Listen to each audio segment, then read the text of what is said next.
Welcome, retro friends. Today we're going to be cleaning out an Xbox 360 controller and replacing the thumbsticks. You can see these thumbsticks have a lot of wear and tear. They're all torn up.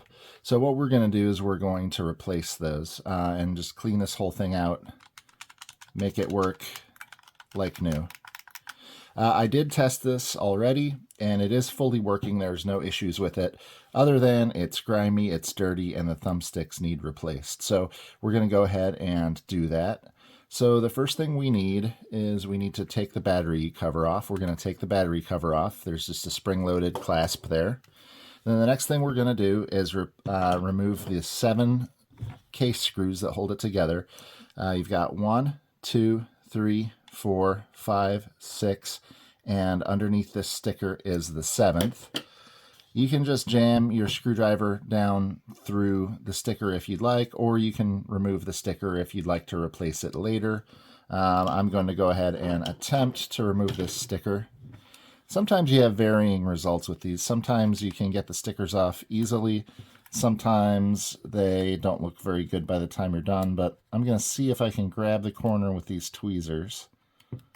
It's sometimes easier said than done. Yeah, it looks like I have torn it. So this isn't going to be a super pretty job. But for the purposes of this video, you know, this is typically how it's done. Sometimes people use a heat gun or something that can help loosen the adhesive a little bit. I'm not too worried about the stickers. Usually, to be honest, I just go right through them. This isn't something like an expensive console where you really want to maintain the illusion it's never been opened. It's just an old Xbox 360 controller. So once you get the sticker started, oh, there, I lost a piece of it. So it's kind of a moot point at this point, but just for demonstration purposes, if you can get the whole thing and get it off in one piece, you can replace it later. I'm going to switch tweezers. I've got a set of tweezers that work a little bit better once the sticker's started. And I'm not even going to bother replacing this sticker. There's a hair stuck on that sticker. So we're going to go ahead and set that aside. Like I said, I don't think I'm going to bother putting that back on because I did damage it while I took it off. So this is a Torx T8 security screwdriver, and the security screwdriver has like a little dimple on the front. I don't know if that's coming up on the camera very well, but there is a little dimple on the front because these Torx screws have a post in the middle. So in order to get those out, you've got to have a special Torx bit that has the indentation. So we're going to take out those 7 screws that we talked about.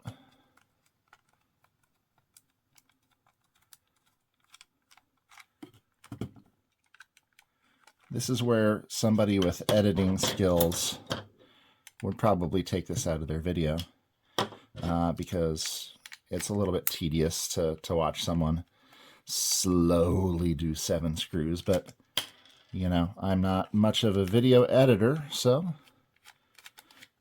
you're going to have to suffer. There we go. I had trouble getting that one latched on.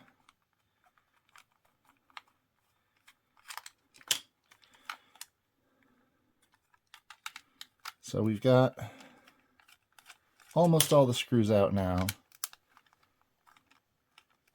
And then it gets more interesting.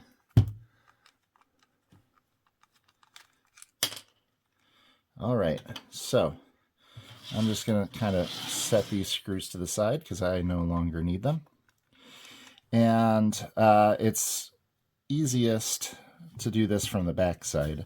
So I just I kind of put my thumb on here to hold this down, and this whole backing can come off since you've removed the screws. Usually it's a little easier than this.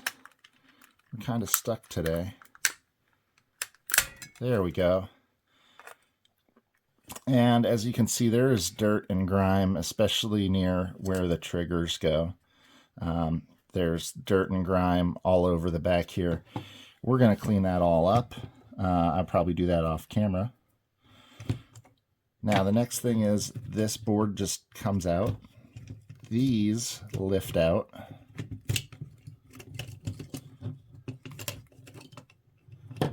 All right. And this all kind of came apart, but we'll go through how to disassemble that in a moment. Now, the thing I like about the Xbox 360 controller that's different than the Xbox One controller is these motors are literally, you can just unplug them. You can unplug them and remove them and put them back later easily. The Xbox One controller, the only way to take a motor off is to desolder and resolder it. So we've got the board out. Now that we've got the board out, you can see these grimy, disgusting old thumbsticks. Those can come off. And they just pull straight off. There's no magic or special to that. Then what I like to do is I like to get some 91% isopropyl alcohol. And I like to just spray some onto the toothbrush. If you get some directly onto the board, that's okay too. And I just like to give the board a nice once-over. You want to remove any sort of visible debris that you can see. Sometimes it's like dog hair, sometimes it's just dirt or dust, just grime in general. And sometimes you can see little bits of corrosion starting to form on some of these older boards. That's pretty normal.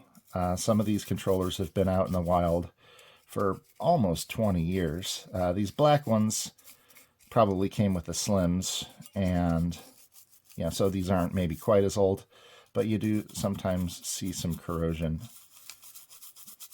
on the board. Not usually a lot, nothing major, just some general grime and just light sort of discoloration. So that is pretty good as far as that goes. The other thing we can do is we can grab just like a cotton swab here. I usually just spray the alcohol directly onto the cotton swab, and there's almost always gross dirt around these triggers, right?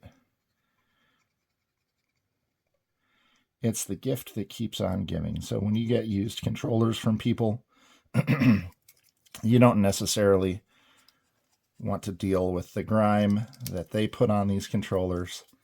So I just always like to really do a good job on all the buttons and triggers. All right, so the board is ready. The board is cleaned. Maybe just a little bit of, yeah, there we go. Sometimes it's worth just going over individual parts with a cotton swab as well,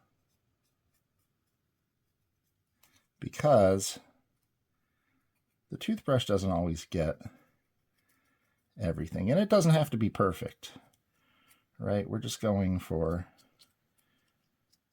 like most improved. All right, so I'm going to do a lot of the cleaning off camera, but this is just for learning purposes.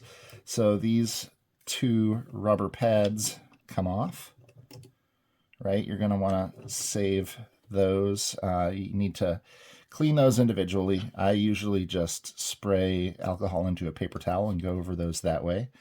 Then this just comes off.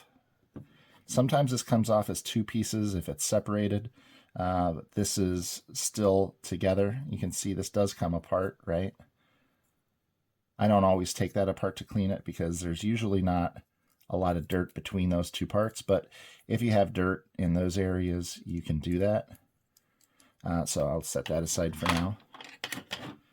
And this bottom part, that part often has dirt around these edges.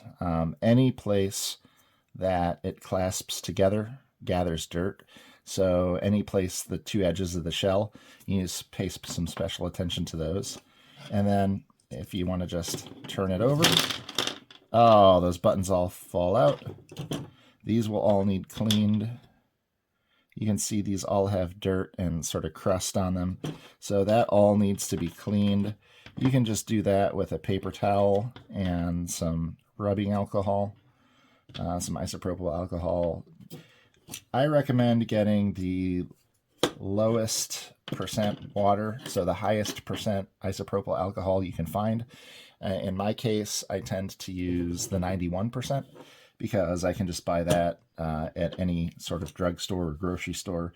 They do make like 99% that some people use specifically for electronics. I don't spend the extra money for that. I just buy what I can. So you may have noticed this did not come out. This has a couple of additional screws, and this uses a regular screwdriver, a Phillips head specifically. So this is not a security screwdriver with a special bit or anything like that. It's just a little Phillips head. This happens to be a 00. You could probably use a bigger screwdriver than that. It doesn't have to be a 00, just as long as you can grip those. And there's two screws that are sort of caddy corner. One of them's kind of stuck in there, so I'm going to try and grab it with these tweezers. Everything's a little harder to do on camera because you're kind of working with weird angles. So I can't really get that one out, but it doesn't matter because it's not actually attached. And then there's a couple of little clips. So you just need to grab one of these clips with the screwdriver and push. And usually, yep, see, that popped that out. And then on this side, this comes out. And as you can see, that screw's still in there, barely. But I can take care of that in a moment. So with that, we can clean all the parts. So I'm going to turn the camera off while we clean those parts. Okay, now we are back. We have cleaned all of the parts that we need to clean. I've grabbed some new thumb caps here. Interestingly enough, one of the thumb caps that I had is actually broken. It came that way from the seller. You know, you buy them in multi-packs, and sometimes they're not all the best quality because these are not original manufacturer parts. So you just do what you can. I do have replacements for those, but I'm kind of disappointed that I can't use that set because now I'll need to buy more because I had just enough to do the number of controllers that I purchased. But, you know, sometimes things don't always go your way. So now that we have got this all apart and cleaned, it's time to put it back together. That is sort of the more difficult task here because you need to remember where everything that you previously took apart went. So the first thing I'm going to do is I'm going to put this back in. This is for the D-pad, right? So we want to get that way, right?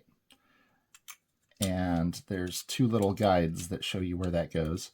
And then you can flip it over while holding pressure on it to get the actual D-pad itself. And then that will just click right on there. Now, in some cases, you may not even need these screws, but I always put them back, these two screws. It's sometimes hard to see exactly where they go. You need plenty of good light to see where they go, but they go caddy corner. And then the clips go caddy corner the other direction. So we put those back on. Screw those back in. if we can get our screw started. Sometimes it doesn't work because you just don't have it quite lined up correctly, and then you have to try again. But that's okay. You know, sometimes life is a series of trying again. And eventually, if you persevere, you'll try again enough times that you will get it. So it helps to have really steady hands. I don't have particularly steady hands, so I just, I do what I can. Sometimes it takes me more than one try. All right, so that is on there. It's not going anywhere. Now we can start to populate the rest of the buttons. So this has like a little indentation. So that indentation, you just have to line them up. And if it doesn't, you just spin it until, there you go. And then you can see that that's like flush with the front. That's how you know you have it in correctly. And then this is the little Xbox button. So you just turn it like it would be when you look at it from the front, the Xbox logo. And then all of these buttons have little guides, so they will not go in the wrong direction. They will not go in the wrong spot. Because I'm upside down, I sometimes forget which buttons go where, but I believe the X goes over here and the B goes over here. Yep, that is correct. All right, now we want to just put these pads back, and they just lay on there. They don't do anything special. And this goes back here. And this goes back here. Now that we've got the top half of the shell put back together, we can grab our new thumbsticks.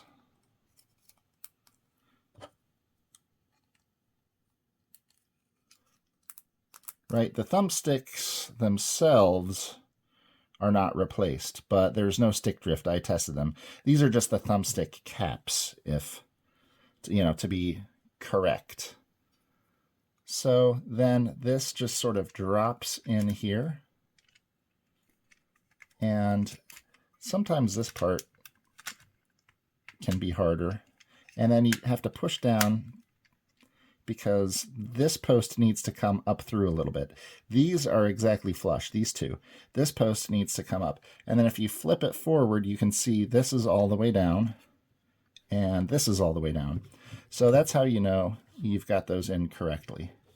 Once you've got those in, we're going to grab our motors. We have to remember to put those back, and those just plug right in. You could use tweezers for this if you have trouble doing it by hand. And then I always just kind of make sure that the cord is out of the way and it's not going to prevent me from closing the case around it, because it would be pretty easy to leave the cord hanging out so that it gets in the way and you can't button this back up. So I just kind of turn these a little bit. And then I just kind of try and get them out of the way. Right? We're almost done with this. So this, I always put the trigger part on first, and then you have to line these springs up. There's slots, and they have to go in these two slots. And once that's all lined up, all you have to do is get your 7 screws and put those all back. So here's one.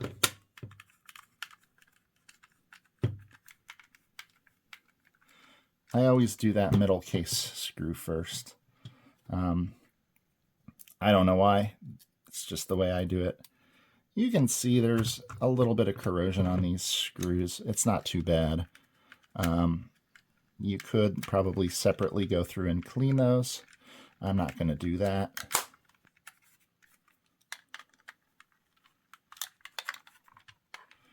But that's sort of up to every individual to decide, you know, how in depth you want to go.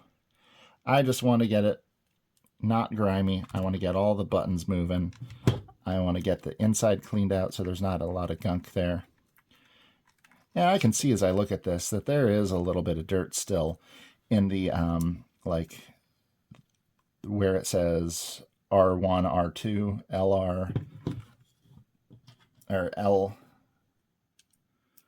L2, that sort of thing. A lot of times where the buttons have indentations and markings, those can kind of get some dirt accumulated in them. So that's easy to get out with a toothbrush and some isopropyl alcohol. For the most part, cleaning this, I just use a toothbrush and cotton swabs and isopropyl alcohol. Sometimes for the bigger pieces of plastic, I will just use a paper towel. And once you have all 7 of those screws back in place, assuming that you get all 7 of those screws back in place, there we go, then you are done. Now I can still see places of dirt that I am going to clean in more detail later, but that's got new sticks. All the buttons work well now. Sometimes they'll like snap. If they're doing that, that's because they're caked in dirt and gunk and you need to clean those out. So hopefully that tutorial on how to clean and replace the thumb caps on an Xbox 360 controller was helpful. If you liked that video, I'll try and do some more like this in the future. Thanks.